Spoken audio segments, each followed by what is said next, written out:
2019 का मैनिफेस्टो आप उठा के देख लीजिए और अभी का देख लीजिए। इन्होंने जब 2019 के मैनिफेस्टो को कुछ भी नहीं किया है, कुछ भी जो इन्होंने बोला था वो नहीं किया है कि 1 करोड़ पता नहीं कितनी वैकेंसी लाएंगे, वो नहीं हुआ। बस अगर अच्छा ये आप ये बताइए, ये बात क्या करते हैं कि हम 2070 में ये करेंगे, 2010 में, बात तो इनको 5 साल की करनी चाहिए ना, लेकिन ये 2030 2035 की क्यों करते हैं। मन की बात होती रहती है, काम की बात कभी नहीं होती है। ठीक है, तो देखते हैं क्या है। अब हर जगह से तो मतलब बेरोज़गारी बढ़ती जा रही है लगातार। जैसे जैसे बेरोज़गारी बढ़ती जा रही है वैसे वैसे देश में मतलब नफ़रत का माहौल ही बढ़ता जा रहा है। जब लोगों के पास करने को काम नहीं होगा तो वो और जगह एनर्जी कहीं वेस्ट होगी। तो जब तक ये बेरोज़गारी नहीं होगी तब तक इनकी सरकार चलेगी भी नहीं।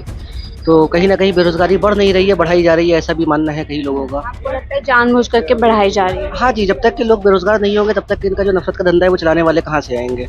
बच्चे ज़्यादा प्यार करने वाले लोग मतलब उनसे दूर हटिए, जैसे मोदी जी का बयान आ रहा है। और अभी इंटरव्यू को रहा है तो उन्होंने डिसोसिएट कर लिया अपने आप को कि मैं ऐसा नहीं बोला था, विपक्ष बोल रहा है। तो इससे उनका फ्रस्ट्रेशन तो नज़र आ रहा है। अब हम देखा जाए कि मेक इन इंडिया बन रहा है। अब खाली अब ये रोड्स बनाने से थोड़ा ना हो जाएगा, जब तक जॉब नहीं निकलेगी कैसे काम चलेगा।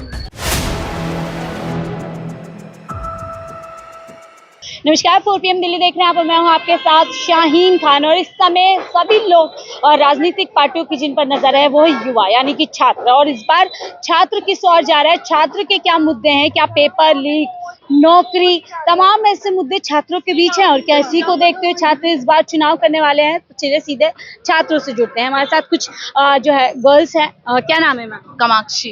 कामाक्षी, क्या करते हैं आप यहाँ पे? तैयारी गवर्नमेंट जॉब की। गवर्नमेंट जॉब की तैयारी कर रहे हैं। तो इस बार चुनाव चल रहा है, एक फीमेल स्टूडेंट होते हुए क्या आपके लिए मुद्दे हैं? हाँ, वैकेंसी नहीं आ रही है, जो एग्जाम आ रहे हैं उनके पेपर लीक हो जा रहे हैं, पढ़ाई कर रहे हैं कई सालों से लेकिन फिर भी वैकेंसी नहीं आ रही है तो जॉब नहीं लगेगी। उसकी वजह से अनएम्प्लॉयमेंट बढ़ रहा है और हम चाहते हैं कि चेंजेस हो गवर्नमेंट में, बट हो ही नहीं रहा है ड्यू टू सम रीजंस। इस बार आप चाहते हैं 10 साल जो सरकार रही है, क्या लगता है उसने काम किया? नहीं, बिल्कुल नहीं किया है।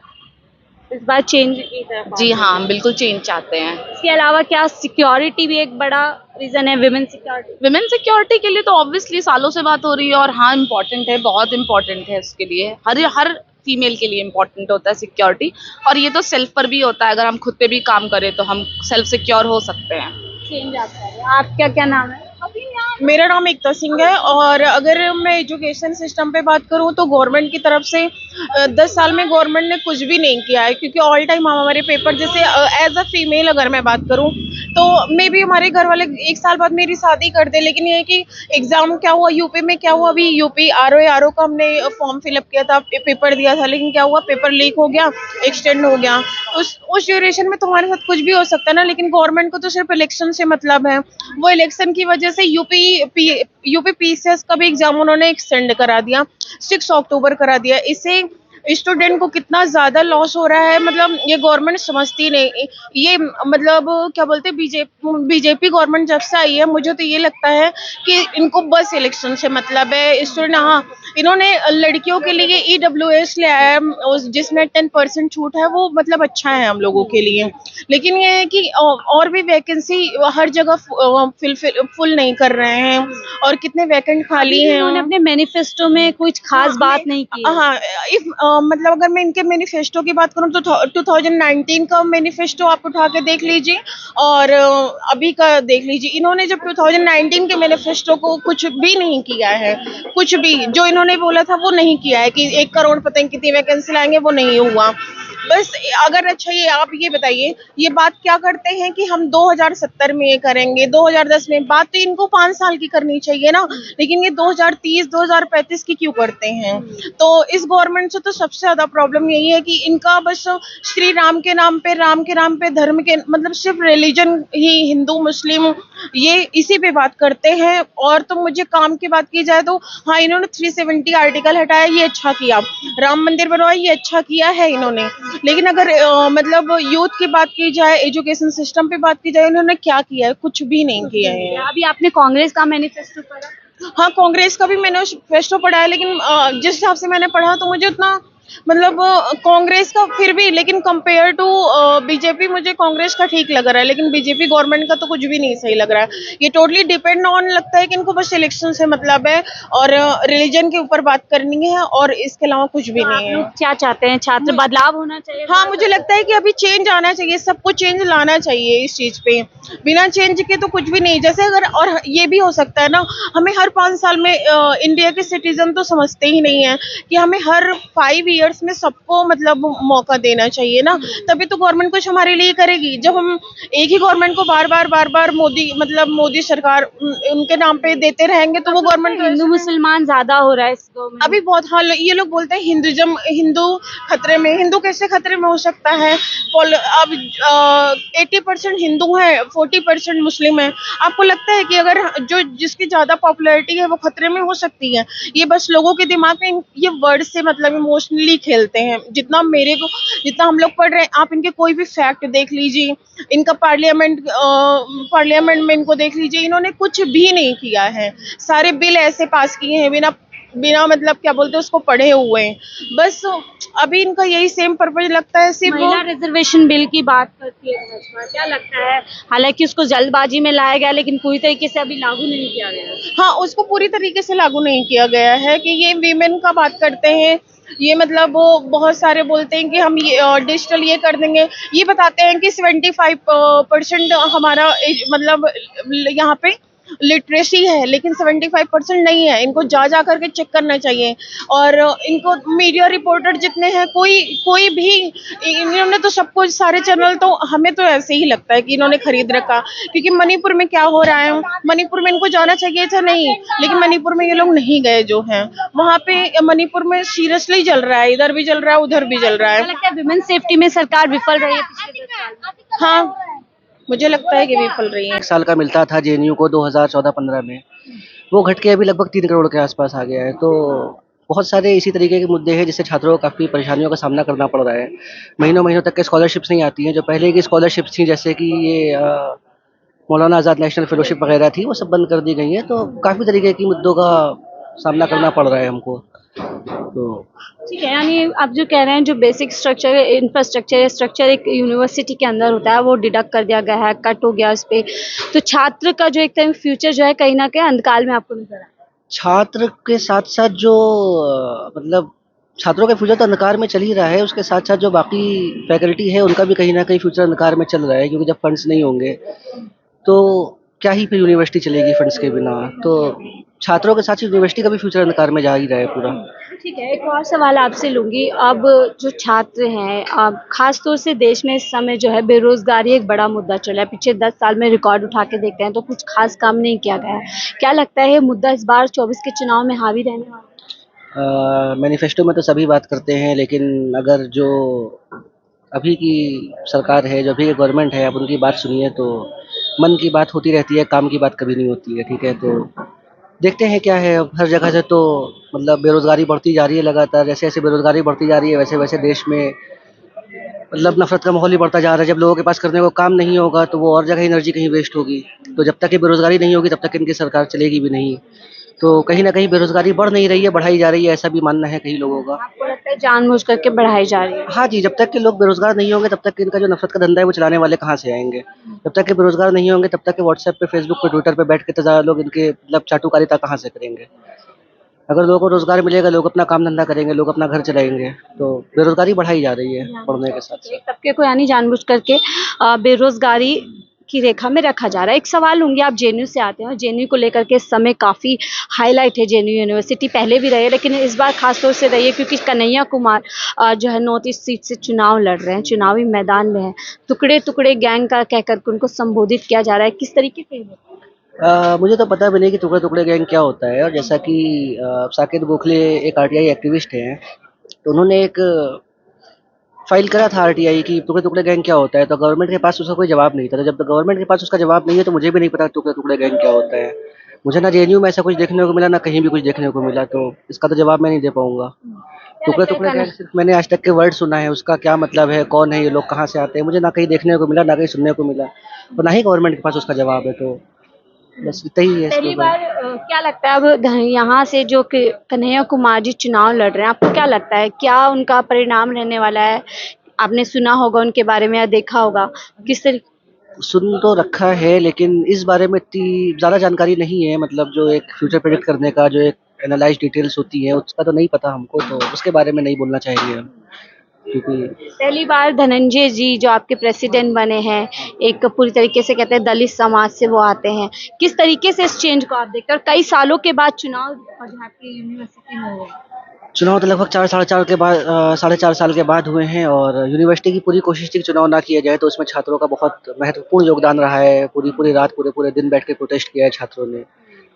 तो और ये भी एक बहुत बड़ा स्टेप है कि एक ऐसे पिछले वर्ग से एक आके एसयू का जेएनयू जैसी यूनिवर्सिटी का प्रेसिडेंट बना हुआ है, तो ये कोई छोटा अचीवमेंट नहीं है। ये जेएनयू की तरफ से, जेएनयू के छात्रों की तरफ से एक मैसेज है हर एक को कि आप कौन हैं, क्या है, आपकी जात क्या है, आपका धर्म क्या है, उससे फ़र्क नहीं पड़ता है। अगर आपके अंदर प्रतिभा है तो आप कुछ भी कर सकते हैं, ठीक है? प्रतिभा को आप लोग सलाम करते हैं। एक और सवाल लूंगी, सेक्सुअल हरासमेंट के लेकर के लगातार आपकी यूनिवर्सिटीज में प्रोटेस्ट होते रहते हैं, तो इन तमाम चैलेंजेस को आप किस तरीके से देखते हैं? क्या प्रशासन इसको लेकर के कोई कड़ा स्टेप उठा पा रहा है? जेएनयू में सेक्सुअल हरासमेंट के केसेस को लेके एक कमिटी हुआ करती थी, GS cash, gender sensitisation against sexual harassment. तो उसमें इलेक्शंस होते थे, इलेक्शंस के बाद टीचर, फैकल्टी, स्टूडेंट सब मिल के उसको रन करते थे, और वो बहुत मतलब एफिशिएंट, क्योंकि तब तक के हम तो यहाँ पे थे, बहुत एफिशिएंट वो कमेटी हुआ करती थी। उस कमेटी में जो हमारे एक पूर्व वाइस चांसलर थे, जो अभी यूजीसी के चेयरमैन भी हैं, उनके अगेंस्ट कंप्लेन आई, तो उन्होंने क्या किया कि उस जीएस कैश को ही ख़त्म कर दिया। उसको लेके आईसीसी लेके आए, इंटरनल कंप्लेंट्स कमेटी, जहाँ पे वो नॉमिनेट करते हैं। तो वो नॉमिनेट जब खुद से करते हैं तो जाहिर सी बात है कि उन्हीं की चाटुकारिता करने वाले बैठते हैं। तो आईसीसी की कोई एफिशिएंसी अभी तक के नहीं है। सेक्सुअल हरासमेंट के केसेस बढ़ रहे हैं, पब्लिक न्यूडिटी के, पब्लिक मास्टरबेशन के केसेस तक के आ रहे हैं जेएनयू में सामने। उसको गार्ड उसको रोकने में सक्षम है, एडमिनिस्ट्रेशन उसको रोकने में सक्षम नहीं है, गार्ड सक्षम नहीं है, मैं नहीं लगाना भूल गया। तो जीएस कैश की वापसी की मांग करी जा रही है जेएनयू में अभी। क्या नाम है सर आपका? ताबिश मेरा नाम था। ताबिश, आप भी जेएनयू के छात्र? जी जी। तो आपको क्या लगता है क्या जेएनयू की समस्या है, और इस समय जो छात्र है वो लोकसभा चुनाव से क्या उम्मीद रखते हैं? मतलब इस बार तो ऐसा है कि थोड़ा मोदी जी जो हैं इस बार पुरानी तरह, पहले लहर थी, इस बार नहीं है, और इस बार बोलने उतनी सीटें नहीं आएंगी। और जेएनयू में भी 4 चुनाव हुए थे जेएनयू एसयू के, तो उसमें भी लेफ्ट जीता। तो इसमें भी लगता है कि सीटें कम होंगी, मगर अभी लगता है कि आएंगे वही। ये ऐसा क्यों कि सीटें कम होंगी पर आएंगे वो, ऐसा क्यों लग रहा है? नहीं, क्योंकि मतलब पूरी स्टेट मशीनरी जो है उनके पास है, जो इलेक्शन में काम करते हैं, इलेक्शन कमीशन है जो कैसे काम कर रहा है, वो मतलब वो एक पर्टिकुलर विचारधारा की तरफ से ही काम कर रहा है, तो लग रहा है मतलब निष्पक्ष नहीं है इलेक्शन नहीं नहीं नहीं। ठीक है। और अब जैसे मुस्लिम समाज से आते हैं, इस समय आप बयानबाजी सुन रहे हैं मोदी जी की, किस तरीके जी। के बयान दे रहे जिस हैं? बार तो मतलब थोड़ी फ्रस्ट्रेशन नजर आ रही है उनके बयानों में कि मतलब मुसलमानों को वोट देने, मतलब इंडिया अलायंस तरफ से यहाँ बच्चे ज़्यादा पैदा करते हैं, और मोदी बच्चे ज़्यादा पैदा करने वाले लोग मतलब उनसे दूर हटिए, सब मोदी जी का बयान आ रहा है। और अभी इंटरव्यू को रहा है तो उन्होंने डिसोसिएट कर लिया अपने आप को कि मैं ऐसा नहीं बोला था, विपक्ष बोल रहा है। तो इससे उनका फ्रस्ट्रेशन तो नज़र आ रहा है, मगर लगता है कि मतलब कमी मार्जिन से मगर आएंगे तो वही यहाँ। ऐसे क्यों कभी मन से कह रहे हैं एक खास समुदाय के लिए इस तरीके का बयान देते हैं, फिर इंटरव्यू में कहते हैं कि अगर मैं मुस्लिम हिंदू करूंगा तो सार्वजनिक जीवन के योग्य नहीं बचूंगा, और फिर स्टेज पे जाते हैं फिर इस तरीके का बयान देते हैं? तो क्या लग रहा है आपको, गुमराह किया जा रहा है? गुमराह तो मतलब किया जा ही रहा है, मतलब जब लास्ट में आप लगता है कि आपको ऐसा मतलब कुछ समझ नहीं आता, तो आप यही सब बातें करते हैं लास्ट में। कोई आपके पास कोई और यूनिवर्सिटी के मुद्दे बचे नहीं है कि यूनिवर्सिटी में फंडिंग नहीं आ रही है, पीएचडी के रोज नए नए तरह के वो इंटरव्यूज आ रहे हैं कि नेट इस बार ऐसे होगा ऐसे होगा, तो मतलब आप नई नई चीज़ें लाके बोलते हैं कि मतलब मुस्लिम समाज ऐसा है और वैसा है। तो ठीक है, एक और सवाल लूंगी बस आपसे, आपके अलुमनी रहे हैं कन्हैया कुमार, चुनाव में कूदे हैं इस बार दिल्ली से, क्या लगता है आपको? मतलब उनका लगता तो है कि चांस थोड़ा है, क्योंकि मतलब उधर भी मुस्लिम की संख्या ठीक ठाक है, मगर मुस्लिम्स को भी सोचना चाहिए कि मतलब उनको मतलब वोट देना ठीक रहेगा कि नहीं, कि उन्होंने कैसे टुकड़े टुकड़े गैंग का जो एक बैगेज उनके साथ अभी तक चल रहा है, भारतीय जनता पार्टी उसको भुना रही है अच्छे से। मतलब टुकड़े गैंग उनको मतलब माना गया था, मेंबर हैं, पहले लेफ्ट के हैं, आई सबसे लड़े थे, मगर इस बात मतलब पूरा कांग्रेस में पलट के इधर आ गए, तो मतलब देखने वाली बात रहेगी। मतलब मैं कोई प्रेडिक्शन किया नहीं आ सकता, देखते हैं फिर। क्या नाम है सर आपका? मेरा नाम आर्यन शुक्ला है, मैं दिल्ली यूनिवर्सिटी में पढ़ता हूँ अभी, शहीद भगत सिंह कॉलेज में। तो शुक्ला जी, अभी चुनाव चल रहे हैं 2024 में, खास तौर से जो छात्र वर्ग है वो कैसे इस चुनाव को देखते हैं? चुनाव छात्र वर्ग जो है वो चुनाव को अपने एडवांटेज में इस वजह से देख रहा है कि वो जॉब चाहता है। और चूंकि मैं उत्तर प्रदेश से बिलोंग करता हूं, तो हमारे यहाँ पेपर लीक भी बहुत हुए हैं, चाहे वो समीक्षा अधिकारी का पेपर हो, चाहे वो यूपी पुलिस का पेपर हो। तो वो बहुत तैयारी करते हैं सालों साल, और फिर जब एग्ज़ाम कंडक्ट होते हैं तो पेपर लीक्स हो जाते हैं। तो हम ऐसी गवर्नमेंट चाहते हैं या हम उनको अपना वोट देंगे, क्योंकि मैं फर्स्ट टाइम वोटर भी हूँ इस बार, और मैं वोट दूंगा भी। वाराणसी मेरी कॉन्स्टिट्यूएंसी है, तो मैं चाहूँगा कि एक ऐसी गवर्नमेंट बने जो सही से एग्ज़ाम कंडक्ट करा सके और एग्ज़ाम फेयर एंड और प्रॉपर मैनर में हो, और वो लीक ना हो। आपने वाराणसी का जिक्र किया, वहाँ से मोदी जी चुनाव लड़ते हैं और अभी भव्य रोड शो किया। क्या 10 साल में उनकी कॉन्स्टिट्यूशन में काम हुआ आपको लगता है, एक सांसद के रूप में? बिल्कुल बहुत काम हुआ है उनके आने से। एक तो जो बनारस पहले से एक बहुत अच्छा टूरिस्ट प्लेस था ही, लेकिन उनके आने की वजह से वो और ज़्यादा बढ़ गया। और जो इंफ्रास्ट्रक्चरल डेवलपमेंट हुए हैं, जो एक टूरिस्ट डबल इंजन सरकार है देश के अंदर और यूपी के अंदर, फिर पेपर लीक की जो समस्या है उसको कैसे देखते हैं? छात्र के भविष्य के साथ इस तरीके से खेलना। हाँ, वो पेपर लीक सबसे बड़ी बात है कि अगर पेपर लीक हुए हैं तो ऐसा नहीं है कि जो पेपर लीक होने के बाद जिनका सिलेक्शन हुआ है उनको नौकरी मिल गई है। कैंसिल करा देना एक बहुत अच्छा डिसीजन था यूपी गवर्नमेंट का, लेकिन उसको फिर से क्या विफलता मानते हैं सरकार की, डबल इंजन सरकार है ऊपर से? पेपर लीक में एक्चुअली वो बहुत टेक्निकल मामला था। पेपर लीक होना गवर्नमेंट की बिल्कुल जिम्मेदारी थी, पेपर लीक नहीं होना चाहिए था। और हम वोट भी इसी बिहाफ पे इस बार भी करेंगे कि अगली बार इसको सही से प्रॉपर लागू किया जाए, और नहीं चाहेंगे कि कोई भी स्टूडेंट का जो तैयारी कर रहा है 4 साल 5 साल वो फिर जाके एग्ज़ाम दे और फिर जाके पेपर लीक हो जाए। अग्निवीर योजना को किस तरीके से देखते हैं? एक इनिशिएटिव मुझे लगता है कि बहुत अच्छा था, लेकिन इसका इम्प्लीमेंटेशन बहुत ख़राब तरीके से हुआ। शायद वो मैसेज लोग नहीं समझ पाए जो गवर्नमेंट जिस इनिशिएटिव से उसको लाना 4 साल में किसी का भविष्य के बारे में उसका प्रेजेंट फ्यूचर तय कर लेना सही मानते हैं? मेरे हिसाब से जो इच्छुक हैं वो जो ज़रूर जाएंगे, लेकिन इससे पहले जो स्कीम थी कि वो उनको 35 साल में रिटायर हो जाते थे, उनको ठीक ठाक स्टेबल जॉब मानते थे वो। लेकिन जी ज़रूर इससे वजह से इम्पैक्ट हुआ है। जो गांव, मैं जिस शहर से आता हूँ वहाँ पे आर्मी के बहुत सारे लड़के तैयारी करते हैं, लेकिन अग्निवीर के आने की वजह से वो तैयारी छोड़ चुके हैं। तो वो तैयारी नहीं, उनको लगता है कि भविष्य उनका जो है सिक्योर नहीं। कुछ और छात्र, सर आपका क्या नाम है? नितिन।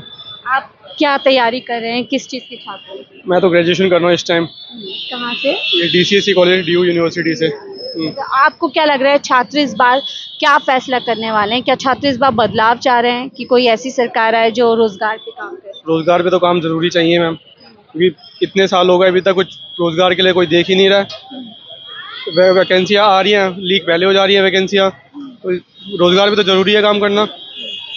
अब यूथ तो वही चाहेगा ना कि जितनी ज़्यादा अगर हमारे लिए ये होंगी जॉब्स निकलेंगी उससे ज़्यादा फ़ायदा होगा। अब हम देखा जाए कि मेक इन इंडिया बन रहा है, अब खाली अब ये रोड्स बनाने से थोड़ा ना हो जाएगा। जब तक जॉब नहीं निकलेगी कैसे काम चलेगा, ये मेन तो है पॉइंट। यानी जॉब एक बड़ा, आपको लगता है जॉब तो एक बड़ा है ही, इम्पोर्टेंट फैक्टर है। पहले आप फर्स्ट टाइम वोटर है?